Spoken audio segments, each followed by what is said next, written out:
자, 이에 대해서 이화영 전 부지사 민주당 입장 한번 살펴보겠습니다. 이렇게 반박합니다. 자, 이화영 짜깁기다. 민주당 전체 녹취록을 보면 이화영이 김성태에게 협박당하고 있는 걸 걱정하는 내용이다 라는 겁니다. 그러니까 민주당 설명을 들어보면 김무식 교수님, 김성태가 뭘 하나 들고 있어서 이화영을 협박했다. 그래서 그 협박 때문에 이화영이 두려움을 느꼈고 그래서 검찰 조사할 때 그렇게 이재명 대표에게 다 보고했다라는 허위 진술을 한 거다라는 게 민주당 반박인데, 자, 그렇다는 얘기는 김성태가 뭘 하나 들고 있는 건 맞다는 거잖아요. 김성태가 들고 있는 게 영 얼토당토 않는 거면 그렇죠. 이화영이 두려움을 느낄 리가 없겠죠. 맞습니다. 그럼 김성태가 들고 있다는 게 이화영 설명에 따르면 이재명 대표의 재판을 도와줬다, 광장이 있다, 김성태가 돈을 댔다라는 얘기들 하고 있는데 이게 또 무슨 얘기예요? 그럼요. 그러니까 두렵다라는 표현을 자기가 가장 믿을 만한 상대인 자신의 변호인한테 했다는 이야기. 금방 우리 김용태 의원이 잘 지적했지만 그건 수사기관에서 절대 하지 않을 자기만의 실제 상황, 마음속에 있는 사실을 변호인한테는 이야기를 하는 거예요. 그러면서 무섭다라는, 두렵다는 이야기를 한 거잖아요. 그런 이야기를 먼저 고민을 해봐야 돼요. 두 번째는 지금 민주당이 주장하는 것처럼 짜깁기 한 것이고 이게 김성태한테 협박받는 분위기라는 걸 설명한 것이라고 이야기하면 사실이 아닌데도 김성태가 뭘 가지고 거짓말을 가지고 자기를 협박했다는 거 아닙니까? 민주당의 논리대로 한다면. 그렇다면 두려우면 안 되죠. 황당합니다. 이건 말도 안 되는 김성태 주장이니까 걱정하지 마세요. 이런 주장을 김성태가 하고 있는데 이건 전부 거짓말입니다라고 이야기를 해야죠. 근데 어떤 단어가 나옵니까? 변호사님이 모르는 팩트가 하나 있어요. 그리고 이야기를 하는데 전 두려워요. 두렵다는 이야기는 그게 사실이기 때문에 두려운 겁니다. 그렇지 않습니까? 인지상정으로 봤을 때. 저는 팩트라는 단어하고 두렵다는 단어를 본인의 변호인한테 정말 있는 그대로 이야기하는 과정에서 나온 진술이라고 본다면 민주당이 이야기하는 건 저는 정말 잘못된 반대 이야기를 하고 있는 겁니다. 그러니까 저 상황이 어떤 상황입니까? 아까 앵커께서 말씀하신 것처럼 이화영 부지사가 버티다가 저 관련돼서는 김성태, 이화영, 이재명 3자 간의 진실 게임이었잖아요. 이재명은 다 모른다고 잡았다가 있고 김성태는 다 불었고 이화영이 중간에서 그걸 막아주는 게이트키퍼 역할을 하고 있었는데 이화영이 잘 버티다가 저 때쯤에 와서는 진술을 번복하기 시작합니다. 사실은 이거 다 이재명 지사한테 보고했던 겁니다 하고 진술을 번복한 다음에 김용태 변호사가 찾아와서 이 녹취록을 내용을 보면 그 이화영 부지사를 변호해야 될 변호인은 이재명 편을 들은 거잖아요. 계속 그거 다 정리된 거야 아무것도 아니야라고 이야기를 하잖아요. 그런 상황에서 이화영 부지사가 그거 팩트입니다. 변호사님 모르는 거예요.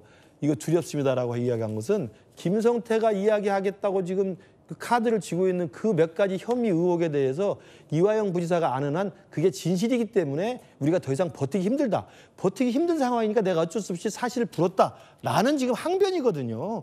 저는 그런 정황을 놓고 본다면 이게 새로 드러난 사실을 하더라도 검찰이 다시 수사를 하든지 또 이번에 우리 당에서 고소고발을 할 것이기 때문에 뒤늦게라도 진실을 좀 파헤치기를 국민들은 원할 거라고 생각합니다. 네, 궁금합니다.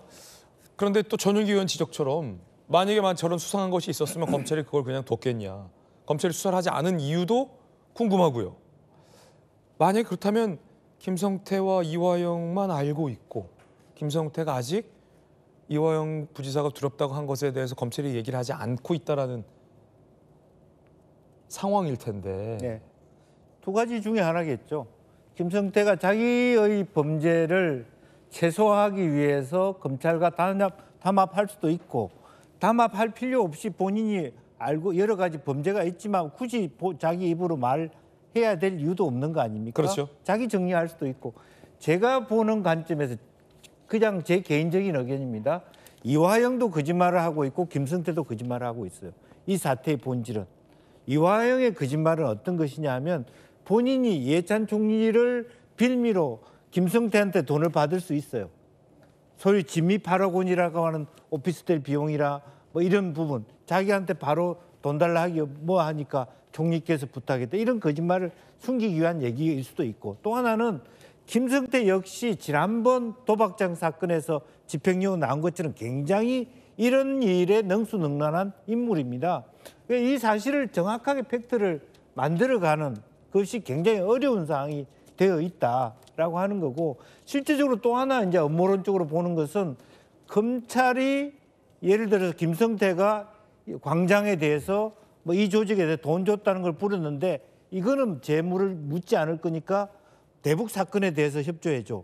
이렇게 딜을 할 수도 있는 것. 아마 그런 부분에 대해서 이화영 측이 그럴 개연성에 대해서 우려하거나 얘기하고 있는 것일 수도 있는 거거든요. 따라서 우리가 지금 여기서 뭔가를 다 얘기할 수는 없지만 이 사항은 그만큼 돈과 얽혀 있고요. 여러 사람이 얽혀 있는 문제이기 때문에 쉽지 않다 그렇게 생각이 듭니다. 예, 김용주 의원님의 개인적 견해 들어봤습니다. 전윤기 의원님. 저도 이게 그 이재명을 잡기 위한 짜고 치는 고스톱에 불과하다라고 생각을 하거든요. 왜 그러냐면 이 사건들이 결국엔 새 사건이 아닙니다. 과거에 있었던 공판 과정 중에서 녹취록이 나왔던 거고 변호인이 제공했던 거고 그거를 지금 국민의힘의 검사 출신의 의원이 법사위에서 틀었고 새 사건화 시켜가지고 다시 국민의힘이 고발하고 이렇게 되면 이재명을 다시 한번 수사할 수 있는 그런 여지들을 여러 가지 주거든요. 그런 상황을 유추어 봤을 때 저는 그 이재명을 잡기 위한 그 짜고 치는 고스톱이다 이런 말씀을 드리고 싶고 우리가 처음에 얘기했던 내용 그 우리 판사와 관련된 내용을 한 말씀만 더 드리면 사실 왜 그 공범에 대한 재판을 다른 사람들이 못하게 하냐라고 했을 때 판사도 사람이거든요.